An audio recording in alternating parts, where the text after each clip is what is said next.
A Falcon 9 upper stage slammed into the moon after drifting for a year, giving orbiters a live view of the impact flash and plume.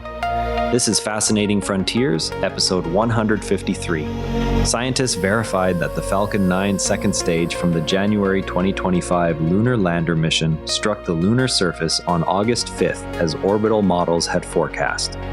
The stage had spent more than a year in a high-energy Earth-Moon trajectory before solar activity and gravity pulled it into the moon. Orbiting assets captured the impact flash and resulting plume, providing fresh data on surface composition through ejected material. This event marks one of the few documented cases of an uncontrolled lunar impact by a known spacecraft. SpaceX noted that for lunar transfer missions, nearly all performance goes to payload delivery, so controlled disposal is not always possible. Spectral data from the plume already show sodium and lithium lines, matching earlier ground-based detections of similar events. Now, shifting focus to another European-led effort preparing for the lunar neighborhood. Engineers at Thales Alenia Space in Turin tested the 4 landing legs that will support the ExoMars Rosalind Franklin rover platform in 2030. The legs deploy in 2 sequential pairs using non-explosive actuators in less than 1 second once the front shield separates. Each leg matches the flight article in size and structure and was built by Spain's Sener.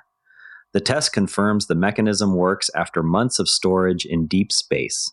Airbus supplies the landing platform while Sener designed and built the legs. Next, teams will integrate the legs with the full landing platform for combined parachute and engine descent trials. On a different note, the James Webb Space Telescope turned its gaze toward a star-forming region in the Carina Nebula. The telescope imaged a cometary globule 7,500 light-years away that contains roughly 70 young stars.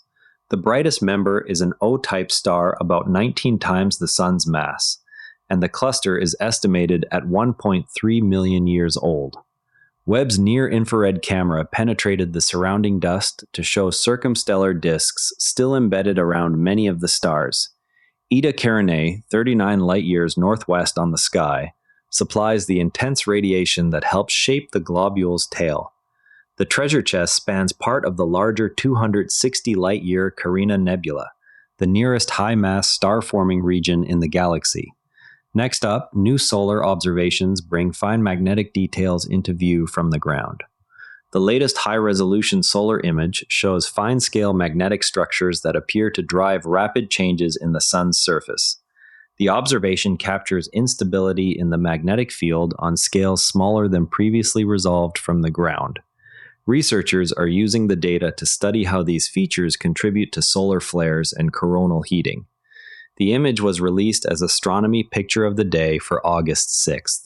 From solar physics, attention turns to a quantum effect tested in extreme conditions. More than 140 hours of data from NASA's IXPE mission on Magnetar 1E recorded polarization signatures consistent with vacuum birefringence, a long-predicted effect of strong magnetic fields on empty space. The measurement marks the first direct indication of this quantum behavior in an astrophysical setting. Results appear in Nature. While one observatory tests fundamental physics, another maps how gas moves across stellar nurseries.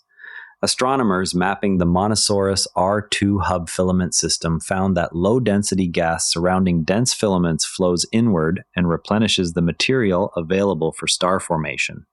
Tracking the gas motions showed both direct inflow to the hub and indirect supply to the filaments themselves.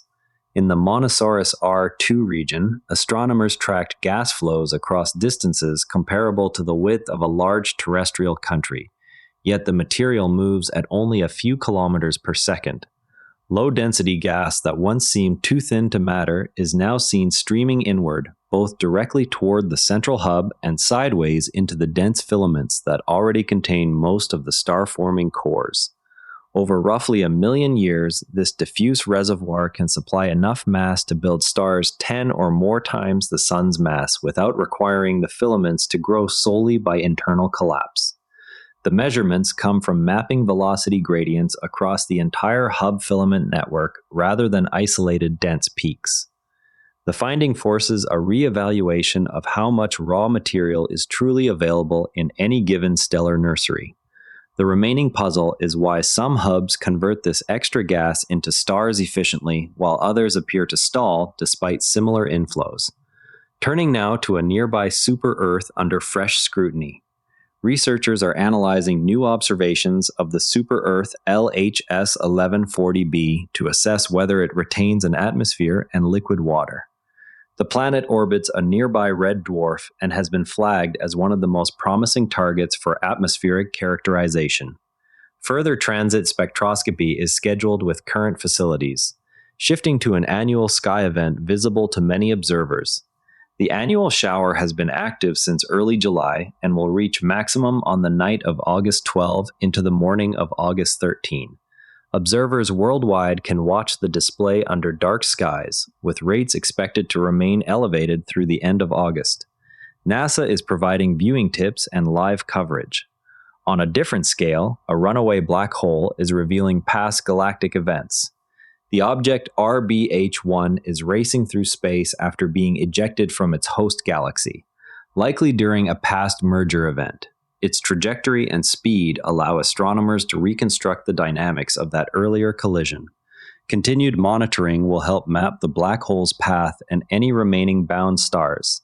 Next, compact red sources at high redshift are prompting a revised interpretation. James Webb images of compact red objects at high redshift are now being interpreted as possible monster stars rather than galaxies or black holes. Their pulsation properties could explain both their brightness and the formation of early supermassive black holes.